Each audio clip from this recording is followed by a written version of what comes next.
అందరికీ నమస్కారం. ఈరోజు నా పుట్టినరోజు సందర్భంగా నాకు విషెస్ ఫోన్ ద్వారా, మెసేజ్ల ద్వారా, అనేక కార్యక్రమాల ద్వారా తెలియజేసినటువంటి ప్రతి ఒక్కరికి కూడా నా హృదయపూర్వకమైనటువంటి ధన్యవాదాలు తెలియజేసుకుంటున్నాను. ప్రతి సంవత్సరం ఎంతో ఆసక్తిగా అభిమానించేటటువంటి వ్యక్తులందరూ కూడా జన్మదిన కార్యక్రమాన్ని ఒక మంచి పండగ వేడుకలాగా జరపాలని, ఈరోజు ప్రజలకి ఉపయోగపడే మంచి కార్యక్రమాలు చేయాలని స్ఫూర్తిదాయకంగా చేస్తున్నారు. దానికి మీ అందరికీ కూడా నేను ఎప్పుడు కూడా రుణపడి ఉంటానని మరొకసారి తెలియజేసుకుంటున్నాను. అయితే ఈరోజు విశేషం ఏంటంటే, కేంద్ర మంత్రి అయిన తర్వాత మొట్టమొదట పుట్టినరోజు నేను జరుపుకుంటున్నటువంటిది. దానికి ప్రతి ఒక్కరూ కేవలం శ్రీకాకుళం జిల్లాయే కాకుండా ఆంధ్రప్రదేశ్ రాష్ట్రం నుంచి, దేశం నుంచి కూడా చాలామంది మీ అందరి తాలూకా గుడ్ విషెస్ నాకు తెలియజేయడానికి ప్రయత్నం చేశారు. అనేక మంది ఫోన్లు చేశారు, అలాగే మెసేజెస్ చేశారు. ప్రతి ఒక్కరికి కూడా రిప్లై చేయాలనంటే కాస్త కష్టమైన పనే. అయినా సరే నా వంతు ఒక ప్రయత్నం చేస్తున్నాను, మీ అందరికీ కూడా మళ్ళీ రిటర్న్ కాల్స్ చేసి మెసేజెస్ పెట్టాలని.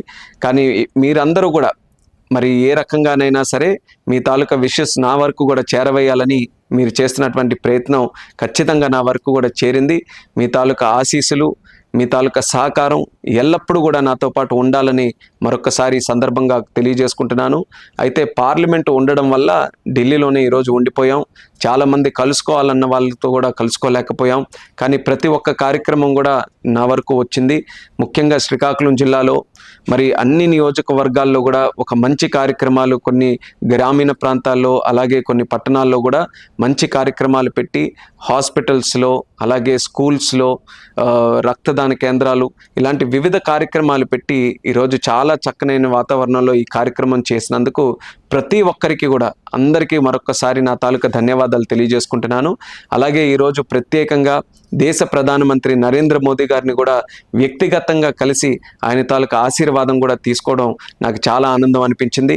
అలాగే మన నాయకుడు నారా చంద్రబాబు నాయుడు గారు కూడా స్వయంగా ఫోన్ చేసి, ఆయన కూడా మీ అందరికీ కూడా తెలిసిందే, నాకు గురువుగా, నాకు ఒక తండ్రిలా, నాకు అన్నీ తానే ఈరోజు ఈ స్థాయి వరకు కూడా తీసుకొని వచ్చినటువంటి చంద్రబాబు నాయుడు గారు ప్రత్యేకంగా ఫోన్ చేసి ఆయన కూడా ఆశీర్వాదం తెలియజేశారు. మరి ఈరోజు మరొక్కసారి నా ప్రజలకు తెలియజేస్తున్నాను, నేనున్నటువంటి పదవి కానీ, నాకు ప్రజలు ఇచ్చినటువంటి బలం కానీ అది ప్రజల కోసం, ప్రజలకి మంచి కార్యక్రమాలు చేయడం కోసం, నాన్నగారు ఎర్రన్నాయుడు గారి తాలూకా మార్గంలో నడిచి ప్రజలకి మంచి చేసే విధంగా నిరంతరం కృషి చేస్తూనే ఉంటానని కూడా ఈ సందర్భంగా తెలియజేస్తున్నాను. మీ అందరూ కూడా మీ సహకారం, మీ ఆశీర్వాదం ఎల్లప్పుడూ కూడా నాతో ఉంచి మరి నాకు మరింత శక్తినిచ్చే విధంగా ముందుకు నడిపించాలని మరొకసారి తెలియజేసుకుంటూ, పుట్టినరోజు సందర్భంగా నాకు విషెస్ తెలియజేసిన ప్రతి ఒక్కరికి కూడా మరొకసారి నా ధన్యవాదాలు తెలియజేసుకుంటూ సెలవు తీసుకుంటున్నాను. Thank you. Me Rammohan Naidu.